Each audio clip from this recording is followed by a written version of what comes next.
Friends welcome to killer channel. Friends ఎవరైనా మా ఛానల్ని సబ్స్క్రైబ్ చేసుకోకపోతే సబ్స్క్రైబ్ చేసుకోండి. ఎవరైనా మీ డాగ్స్ కానీ మీ పెట్స్ కానీ అమ్మాలకు కూడా మా ఛానల్ వాట్సాప్ నెంబర్కి మెసేజ్ పెట్టండి. ఫ్రెండ్స్ ఇవాళ మీకోసం top quality punch face pug puppies తీసుకురావడం జరిగింది. ఇది హైదరాబాద్లో అవైలబిలిటీలో ఉంది. అండ్ దీని ఓనర్ ఏం చెప్పారంటే వీలైతే ట్రాన్స్పోర్టేషన్ ఫెసిలిటీ అయితే ఒక 10 to 15 కిలోమీటర్స్ దాకా అయితే ప్రొవైడ్ చేయగలమని చెప్పడం జరిగింది. అండ్ ఈ పప్పీస్ ఏజ్ వచ్చేసరికి 36 డేస్ అని చెప్పారు ఫ్రెండ్స్. అండ్ ఈ పప్పీస్కి డివార్మింగ్ అయితే కంప్లీట్ అయిపోయిందని చెప్పారు. మేల్ అండ్ ఫీమేల్ పప్స్ రెండు అవైలబుల్లో ఉన్నాయని చెప్పడం జరిగింది. అండ్ మేల్ పప్పీకి వచ్చి 10,000 అండ్ ఫీమేల్ పప్పీకి వచ్చి 8,000 రూపీస్ అయితే డిమాండ్ చేస్తున్నారు.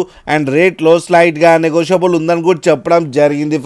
ఫ్రెండ్స్ మీరు చూడొచ్చు పప్పీస్ ఎంత హెల్తీగా ఎంత క్యూట్గా ఉందో. కింద వీడియోలో మీకు ఎవరికైనా నచ్చితే టైటిల్లో కాంటాక్ట్ నెంబర్ ఇస్తాను, కాంటాక్ట్ అవ్వండి, మాట్లాడండి, తీసుకోండి ఫ్రెండ్స్. అలాగే ఒక్కసారి డీల్ సెట్ అయిన తర్వాత అన్ని డీటెయిల్స్ బాగా చెక్ చేసిన తర్వాతనే మనీ పంపాలని కోరుకుంటున్నాం ఫ్రెండ్స్. అలాగే మా ఛానల్ని సబ్స్క్రైబ్ చేయడం మాత్రం మర్చిపోకండి ఫ్రెండ్స్.